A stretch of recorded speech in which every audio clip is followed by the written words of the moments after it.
A very warm good evening to all the dignitaries assembled here for the book release function of Sri Justice Gopal Gauraji on the occasion of his 75th birthday celebration.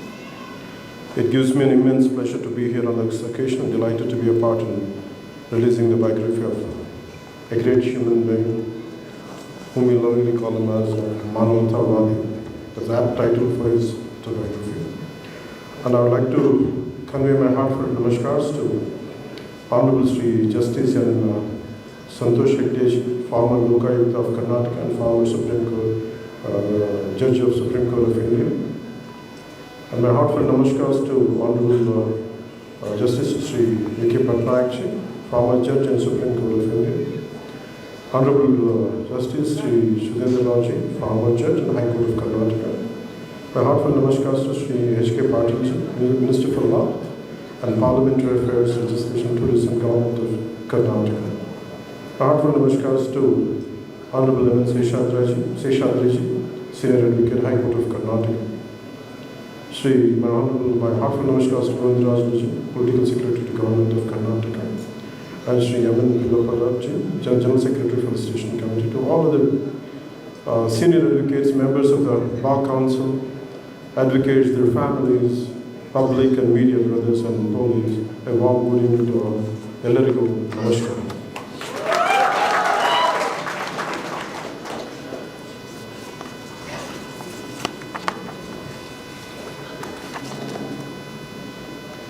One sentence I could think of Justice Gopal Gauraji is that when justice becomes a voice, not just a verdict, that becomes Justice Gopal Gauraji.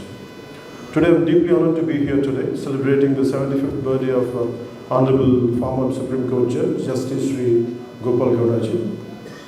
I stand before you not as a Deputy Chief Minister or other names I carry. I stand here today, you, as a student who has been fortunate enough to learn from one of this country's rarest voices of moral courage, Justice V. Gopal Gauraji. When I look at his life journey, it fills me with deep respect. Born in a small village called Peduru in Chintamani region of Kolar district, from a humble family, he rose through sheer dedication and integrity. From being an advocate to serving as a judge of the Karnataka High Court, then as a Chief Justice of the Orissa High Court, and later as a judge of the Supreme Court of India, his life itself is an inspiration. It shows us that what honesty, hard work, and commitment to justice can achieve. Recently in July 2025, I spoke about Justice Gauraji in an interview. When I said that Justice Gauraji is not just an inspiration, he is my mentor. His commitment to the oppressed, his fearless defense of constitutional values, these are the ideals I strive to live by. It is because beyond being a former judge of the Supreme Court, he is a man who has dedicated his life to the voice of the voiceless. Justice Gopal Gauraji has always extended his support in crucial people's movements, whether it was the Nallamala uranium issue or the Amaravati farmer struggles, or when we formed a joint fact-finding committee to understand how central funds were being utilized by the state. He participated voluntarily, sharing his knowledge and helping us present facts in the right way. He offered a rightful judicial guidance that helped us to examine the constitutional obligations, the denied promises, and the center's accountability under the AP Reorganization Act. He showed us that truth is not just an emotion, it's a process, it's evidence, it's courage wrapped in facts. With his support, our fact-finding committee was not just a political tool, it became a document of justice and a mirror to the facts.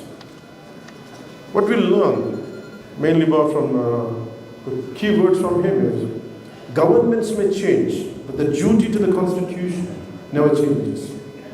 And that our duty is not to please governments, but to protect citizens from the misuse of power, whoever wields it. Justice Gopal Gowdaji, your life and words reminds us that true patriotism is not about political alignment, but about institutional courage and moral conviction. You have taught us that we must govern with conscience, judge with courage, and serve with integrity because, as you beautifully put it, the Constitution is not just a document, it is a sacred trust placed in our hands. We are deeply grateful, sir, for your wisdom, your clarity, and your unwavering faith in the spirit of our Constitution. Your words continue to inspire us to build a democracy rooted in courage, compassion, and balance.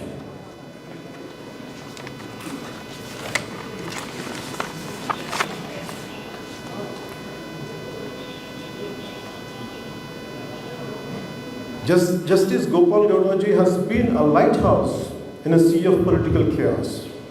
He is a proof that retirement does not silence responsibility, that a judge may leave the bench, but not the battle for justice. That is why we fight. Our fight is not about power, it's about restoring trust in public life, it's about bringing dignity back to governance, it's about ensuring that the law protects the weak, not just the powerful. That's what we all stand for. That's why we stand by Justice Gopal Gowdaji. And in this journey, we are blessed to be guided not just by political instincts, but also by ethical giants like Justice V. Gopal Gowdaji.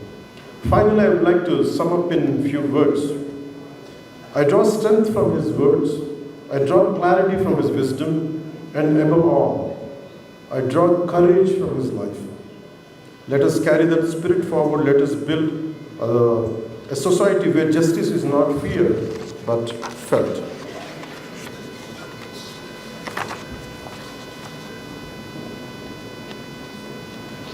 And these are the key takeaways which I have taken from his life.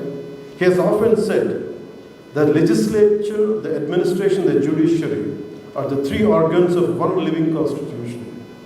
Each must perform its role independently, yet harmoniously complementing one another when needed, but never crossing into each other's domain. These words capture the very essence of our republic, that independence does not mean isolation and cooperation does not mean compromise. You have repeatedly reminded the judiciary, the government, and the bureaucracy that the ultimate duty of every institution is to protect the democratic spirit and uphold constitutional values. Your reflections on governance and justice are not about politics, they are about principle. The judiciary must show courage when power becomes overbearing and caution when power is balanced. On this special day, I pray to Lord Venkateshwara and Lord Manjunatha to bless Justice Gopal Gowdaji with long life and good health. May his wisdom continue to guide future generations, and may leaders like me always have the privilege to learn from his experience and ideals. And Jai Karnataka, Jai.